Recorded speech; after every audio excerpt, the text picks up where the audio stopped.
Hello everyone, welcome to legal narrative. आज मैं आपके 2-3-4 डाउट्स जो लगातार बने रह रहे हैं उनको क्लियर करने की कोशिश करूंगा और आपको बताऊंगा कि ये जो IBPS SO में जो लॉ ऑफिसर्स बनते हैं इनकी सैलरी कितनी होती है, इनको कौन कौन से अलाउंसेस मिलते हैं और क्या इस जॉब के लिए आपको मेहनत करनी चाहिए कि नहीं करनी चाहिए, इन सारे एस्पेक्ट को हम देखने की कोशिश करेंगे। तो उसमें सबसे पहली चीज ये आती है कि कंप्यूटर का जो सर्टिफिकेट मांगा जा रहा है आपसे, वो कैसे मांगा जा रहा है, मतलब कैसा सर्टिफिकेट आपके पास होना चाहिए। तो 2-3 चीजें बहुत ध्यान से सुनो। उसमें कहा गया है कि any applicant other than for the post of IT professionals, मतलब ये इंफॉर्मेशन टेक्नोलॉजी वाले, तो IT वालों को छोड़ करके, रुक जाओ पेन थोड़ा छोटा करता हूं, हाँ, IT वालों को छोड़ करके बाबू सबको, चाहे वो राजभाषा अधिकारी हो चाहे वो लॉ ऑफिसर हो, सबको क्या जरूरत है, सबको कंप्यूटर की नॉलेज की जरूरत है। अब कंप्यूटर का नॉलेज कैसे शो करोगे कि तुमको कंप्यूटर का नॉलेज है। कंप्यूटर का नॉलेज तुम ऐसे शो करोगे कि तुमने कभी ना कभी अपनी पूरी जिंदगी में, अभी तक की जिंदगी में कंप्यूटर पढ़ रखा है। अब कंप्यूटर किस क्लास में पढ़ा होना चाहिए वो तुम्हारी मार्कशीट शो करेगी। अब मार्कशीट कौन सी हो, चाहे वो 9th की हो, चाहे आपने अगर स्कूल में कहीं पढ़ा हो, चाहे आपने 12th में पढ़ा हो, और चाहे आपने कोई डिप्लोमा कर रखा हो, चाहे आपने कोई सर्टिफिकेशन कोर्स कर रखा हो, मतलब आपने कंप्यूटर से रिलेटेड कुछ ना कुछ जरूर किया होना चाहिए जिसको आप शो कर सको, दिखा सको at the time of interview कि आप कंप्यूटर चलाना जानते हो। बस सिर्फ इतना उसका रोल है। अब बात आती है कि आपने जिंदगी में कभी कंप्यूटर नहीं पढ़ा तो फॉर्म भरे कि ना भरे। अभी एक दिन बाकी है, यानी कल 26 जुलाई तक का टाइम बाकी। आपको फॉर्म भरना चाहिए कि नहीं भरना चाहिए? The answer is yes. Form भरो और क्या करो, बैक डेट में जाकर के सर्टिफिकेट बनवा लो। बनता है, सब कुछ होता है भारत में। मैं इसको प्रमोट नहीं कर रहा हूं कि बैक डेट में बनवाओ, बट बनवाओ, ऑप्शन है, ठीक है। अगर वो कर सकते हो तो कर लो, और क्या कर लो, इससे तुम क्या हो जाओगे, एक नौकरी के लिए एलिजिबल हो जाओगे। यानी कि फॉर्म भरने में तुम यस कर दो उसको, ठीक है। वो पूछे कि कंप्यूटर का नॉलेज है कि नहीं है तो लिख दो यस, भले नॉलेज हो चाहे ना हो। फोन चलाते हो ना, लैपटॉप चलाते हो ना, वो भी तो कंप्यूटर का नॉलेज ही है ना। एक तो सर्टिफिकेट ले लोगे, एक तो सर्टिफिकेट बनवा लोगे तो उससे कुछ नुकसान हो जाएगा क्या? नहीं होगा ना।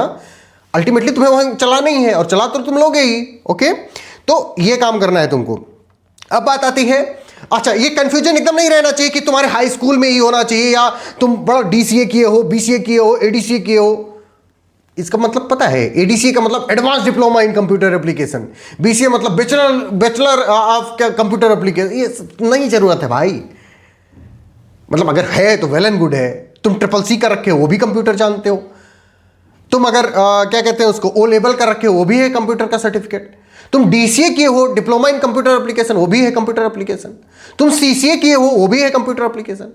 कुछ भी किए हो भैया, मतलब कंप्यूटर से रिलेटेड तुम काखा गाघा अगर जानते हो तो भी तुम कंप्यूटर पढ़े हुए हो, ये माना जाएगा। ये बात क्लियर हो गई।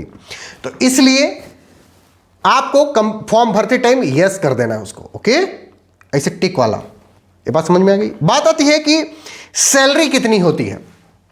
ये पंजाब नेशनल बैंक में मेरा मित्र अभी लॉ ऑफिसर है, ये उसका सैलरी स्लिप है, और इसमें मैंने कुछ कुछ चीजें हाइड कर दी हैं सेंसिटिव, इसके लिए आई एम सॉरी, क्योंकि मैं सारी चीजें नहीं दिखा सकता आपको।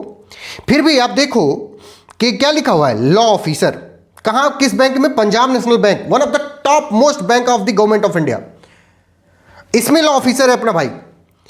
नियुक्ति की तिथि कब है? 19 मई 2025, ठीक है, और 30 जून 2058 को ये रिटायर होंगे। 30 जून 2058, ठीक है। इनकी ये जो सैलरी स्लिप है मंथ ऑफ जुलाई है, अभी एकदम जुलाई का, ठीक है, 2026। कितना सैलरी इनको मिलेगी जुलाई मंथ की, आप देखो। इनकी जो ग्रॉस सैलरी है 83,236.81 रुपया। लेकिन जो नेट सैलरी इनको इनको इन हैंड मिलेगी वो कितनी मिलेगी? अपने स्क्रीन पर देखो, मेरा मुंह क्या देख रहे हो कौवा जैसे, स्क्रीन पर देखो क्या लिखा हुआ है, 75,378.47 रुपया मिलेगा। अब तुम सोच रहे होगे कि जब इनका सैलरिया ग्रास 83,000 इतना बना तो बाकी गया कहां? तो वो जो गया वो इधर लिखा हुआ है। ये कटौती कहां पे हो रहा है? नेशनल पेंशन में कितना जा रहा है? 6,345 रुपये जा रहा है। प्रोफेशनल टैक्स में कितना जा रहा है? 200 रुपये जा रहा है। अतिरिक्त किराया एडिशनल हाउस रेंट रिकवरी 1,000 रुपये जा रहा है। मीनिंग देयर बाय कि एक कटौती हो जा रहा है, ये भी इनको ही मिल रहा है। जब ये बूढ़े होंगे 2058 में तब इनको इकट्ठा मिलेगा ये एनपीएस वगैरह वाला। जितना इनके तरफ से पैसा जा रहा है उतना ही इनका एम्प्लॉयर यानी गवर्नमेंट ऑफ इंडिया इनके खाते में ऐड करती चली जा रही है पैसा। मतलब बहुत पैसे वाले हो जाएंगे लोग। इसका मतलब आपको भी अगर पैसे वाला बनना है तो आपको आईबीपीएस एसओ लॉ ऑफिसर बनना चाहिए अगर पैसे वाला बनना है। ठीक है, अब बात आती है कि क्या ये सैलरी तो तुमको थोड़ा कम लग रही होगी, सोच रहे होगी इससे बढ़िया तो हम कुछ और कर लें, 75,000 में क्या ही होगा। ठीक है, 75,000 में तो यार मतलब अपनी अगर शादी हो गई है, मतलब लड़के अगर तुम हो तो अपनी तुम बीवी के लिए लिपस्टिक नहीं खरीद पाओगे। अगर तुम मान लो एक लड़की हो तुम अपने क्या कहते हैं हस्बैंड के लिए तुम जूता नहीं खरीद पाओगी। ये मन में मन आ रहा होगा ना, चिंता करने की जरूरत नहीं है। और भी चीजें मिल रही वो मैं दिखाता हूं। ये देखो, देख रहे हो स्क्रीन पर देखो कि बेनिफिट्स एंड अलाउंसेस भी मिलते हैं, सिर्फ सैलरी नहीं मिलती। सैलरी तो मिलती ही मिलती है 75,000, उसके ओवर एंड अबव तुम्हें क्या मिलता है? अलाउंसेस मिलते हैं। वो अलाउंसेस क्या है? सबसे पहले लीज्ड अकोमोडेशन मिलता है। लीज्ड अकोमोडेशन में अप्रॉक्सीमेटली 13,000 पर मंथ मेरा मित्र पा रहा है। क्यों? क्योंकि इसकी पोस्टिंग कहां पे है? कोल्हापुर में। ठीक है, आप समझ पा रहे हो? तो लीज्ड अकोमोडेशन कितने रुपए का मिलता है? 13,000 रुपीज पर मंथ का। Depending upon the city of the posting, ये जो होता है वेरी करता है। और जो मिनिमम अमाउंट होता है वो सबसे स्मॉलेस्ट सिटी की जो पोस्टिंग है 11,000 रुपए। बिहार में इसको 11,000 रुपए कहते हैं, तो 11,000 रुपए। ठीक है, और जो मेट्रोपॉलिटन सिटीज हैं जैसे दिल्ली हुआ, मुंबई हुआ, चेन्नई हुआ, बेंगलुरु हुआ, यहां सब पे कितने रुपए मिलते हैं? 40,000 रुपए मिलते हैं। और तो चलो जोड़ो 75,000 प्लस 13,000, ये कितना हो गया? 75 10 85 और 85 और 3 बताओ 88,000। 88,000 तो ये हो गया। उसके बाद फ्यूल अलाउंस मिलता है 45 लीटर पर महीना मिलता है, 45 लीटर। नंबर 3 क्लीनिंग अलाउंस में 1,000 रुपए घर में झाड़ू पोछा लगवाने के लिए मिलता है। तुम्हें लीज्ड अकोमोडेशन जो मिल जाएगा, उस लीज्ड अकोमोडेशन की साफ सफाई की भी तो जरूरत होगी ना, तो उस लीज्ड अकोमोडेशन की साफ सफाई कैसे करवा के रखोगे, उसके लिए तुम्हें 1,000 रुपए मिलता है। ठीक है, नंबर 4 मोबाइल रिचार्ज अलाउंस मिलता है, 700 रुपए मिलता है। मोबाइल रिचार्ज करने के 700 रुपए मिलते हैं। Number next is newspaper allowance. Newspaper allowance कितने रुपए का होता है भैया? 250 रुपए का होता है। कितने रुपए का? 250 रुपए per month.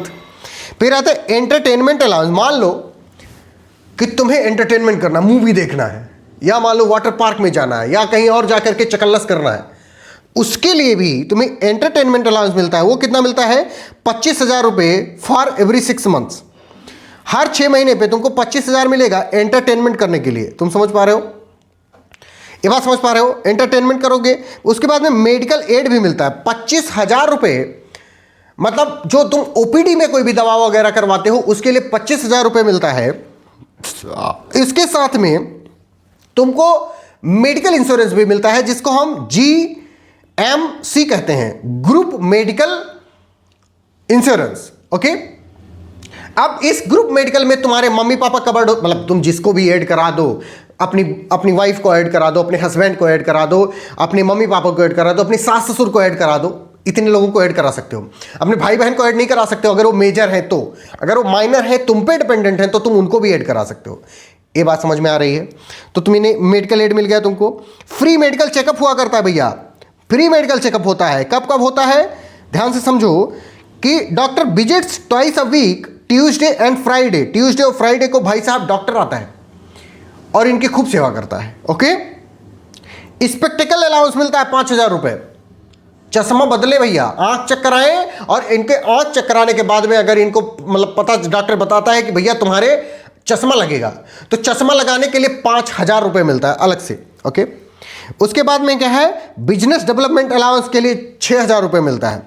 Stationery allowance, stationery मतलब कापी कलम, तुम मान लो कि कोई डायरी खरीद रहे हो, तुम कोई पेन खरीद रहे हो, तुम कुछ भी खरीद रहे हो ऐसा स्टेशनरी, तुम रबड़ गीट खरीद रहे हो, क्या कहते थे उसे मिटाने, इरेजर, उन सब के लिए भी तुमको क्या मिलता है, स्टेशनरी अलाउंस मिलता है। तुमको ब्रीफ केस अलाउंस मिलता है, वो जो ब्रीफ केस होता है ना जो ऑफिस लेकर के जाया जाता है, उसको ब्रीफ केस अलाउंस कहते हैं। ठीक है, 3,000 रुपये हर तीसरे साल मिलता है। ओके, उसके बाद में TA on LFC LTC benefit, मतलब तुम ट्रेवल रिलेटेड कहीं पर भी तुमको साल में एक बार तुमको मतलब पूरे भारत में कहीं पर भी जाने के लिए पैसा मिलेगा कि तुम जा करके घूम के आओगे, उसका पैसा कौन वहन करेगा, सरकार या बैंक, तो जो एम्प्लॉयर बैंक है तुम्हारी वो वहन करेगी। लोन की भी फैसिलिटी है कि तुम लोन ले सकते हो। मान लो कि तुम्हें कल को घर खरीदना है, तुम बड़े होगे, बच्चे होंगे तुम्हारी फैमिली एक्सपेंड करेगी, तो तुमको घर चाहिए होगा खुद का। जब खुद का घर चाहिए होगा तो खुद का घर ऐसे तो बना दो कि तुम सेविंग बना लो, अच्छी बात है, लेकिन अगर सेविंग नहीं है तुम्हारे पास तो तुमको क्या चाहिए होगा, हाउसिंग लोन चाहिए होगा। जब तुम्हें हाउसिंग लोन चाहिए होगा तो तुमको ये लोन देगा कौन, बैंक, उसमें फैसिलिटेट करेगा कि तुमको क्या मिल जाए, हाउसिंग लोन मिल जाए, आराम से मिल जाए। ओके, बात समझ में आ रही है। कम इंटरेस्ट रेट पे या विदाउट इंटरेस्ट रेट पे मिल जाए, तो कम इंटरेस्ट रेट वाला ज़्यादा प्रेफरेबल होता है, मतलब उसकी तरफ से, एम्प्लॉयर की तरफ से। ठीक है, अब क्या है कि इसमें एक चीज जो है वो मिस हो गई है, वो चीज ये है कि इन लोगों को फर्नीचर अलाउंस भी मिलता है। फर्नीचर अलाउंस ये 2.5 लाख रुपए का होता है। इनको मोबाइल फोन खरीदने का भी पैसा मिलता है, ये मोबाइल रिचार्ज अलग हो गया, मोबाइल फोन खरीदने का 70,000 रुपये मिलता है। इनको लैपटॉप खरीदने का, मोबाइल फोन खरीदने का 60,000 रुपये मिलता है, 60,000। लैपटॉप खरीदने का 70,000 रुपये मिलता है। तुम समझ पा रहे हो ना भैया, तुम्हारे घर में जो सुई से लगा करके और तुम्हारे घर में फ्रिज तक सब कुछ खरीदवाने का काम कौन करेगा, या तुम ऐसे समझो कि तुम्हारे घर में सुई से लगा करके और तुम्हारा घर खरीदवाने तक का काम बैंक खुद कर देगा, तुम्हारा एम्प्लॉयर खुद कर देगा। बात समझ पा रहे हो। फोन दे देगा तुमको, फर्नीचर दे देगा तुमको, तुम क्या कहते हैं, न्यूज़पेपर तुमको दे देगा कि भैया तुम अधिकारी हो भाई, लॉ ऑफिसर हो तुम, तो तुम पढ़ोगे, न्यूज़पेपर पढ़ोगे, वो तो तुमको होशियार मानता है ना, भले ही तुम नौकरी पाने के बाद ना पढ़ो। ठीक है, तुम्हें एंटरटेनमेंट करने के, भैया तुम इतना ज़्यादा काम करोगे तो तुम फ्रस्ट्रेट हो जाओगे, तो तुम एंटरटेनमेंट कर लो जाके, 25,000 रुपये उसका देगा। तो समझ पा रहे हो, तो ये सारी चीज़ें देता है वो।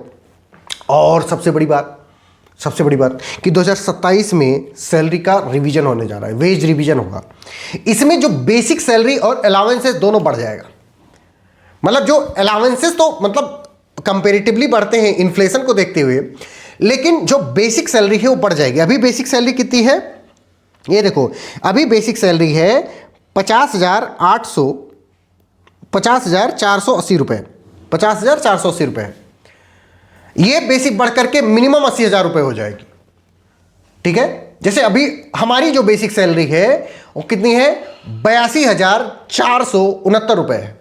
ठीक है, और इनकी बेसिक सैलरी अभी कितनी है, 50,480 रुपये। तो इनका वेज रिवीजन होगा तो कितना हो जाएगा, कम से कम 80,000 रुपये हो जाएगा। हमारा भी वेज रिवीजन हो जाएगा 2027 में, तो हमारा कितना हो जाएगा, कम से कम 1,20,000 रुपये हो जाएगा। तो मेरे कहने का मतलब ये है कि this is one of the best job across India. सबसे बढ़िया, एकदम चिल नौकरी है भाई, बढ़िया बढ़िया शहर में रहोगे, तुम्हारे बच्चे अच्छे अच्छे जगह पर पढ़ेंगे, अच्छे अच्छे स्कूल में पढ़ेंगे, तुमको दर दर भटकना नहीं पड़ेगा। जैसे जो प्रोबेशनरी ऑफिसर यानी पीओ बनते हैं ना, उनको रूरल पोस्टिंग मिलती है, तुम्हें रूरल पोस्टिंग का सवाल ही नहीं उठता है, तुम लॉ ऑफिसर हो, तुमको बड़े बड़े हेड ऑफिसर्स में या ब्रांच ऑफिसर्स में, या जैसे वो होते हैं ना, क्या कहते हैं उसको, अरे सर्किल ऑफिस में रखा जाता है, सीओ सर्किल ऑफिस में रखा जाता है। वो बहुत अच्छे अच्छे शहर होते हैं, जैसे कोल्हापुर बहुत अच्छा शहर है, मुंबई बहुत अच्छा शहर है, दिल्ली बहुत अच्छा शहर है, यहां पे तुम्हारे बच्चे अगर पढ़ेंगे तो कल को वो बहुत अच्छे ऊपर, बहुत ऊपर तक जाएंगे, चीफ सेक्रेटरी बनेंगे भारत के। लेकिन भैया पहले तुम तो बनो ना कुछ, तभी तो शादी होगी, तभी तो बच्चा होगा। नहीं तो तुम सोचो कि तुम्हारी नौकरी नहीं लगेगी तो तुम्हारी शादी तो होने से रही। ठीक है, तो इसलिए नौकरी पाना बहुत जरूरी है। कितना जरूरी है ये तो मैं तुमको बता दिया कि तुम्हारी शादी नहीं होगी अगर नौकरी नहीं लगी तो। ठीक है, तो इसी नोट के साथ मुझे लगता है मैंने तुम्हें सब कुछ बता दिया। अच्छा, अब अगर तुम ये सब चीज चाहते हो कि तुम चाहते हो कि तुम्हारी नौकरी लग जाए, तुम्हें सैलरी मिले, तो फिर तुम्हारी शादी हो जाए, अगर तुम चाहते हो तो तुम क्या करो, बैच ज्वाइन कर लो। और बैच ज्वाइन करने का सिंपल रास्ता है। क्या रास्ता है, मैं लिख देता हूं क्या रास्ता है।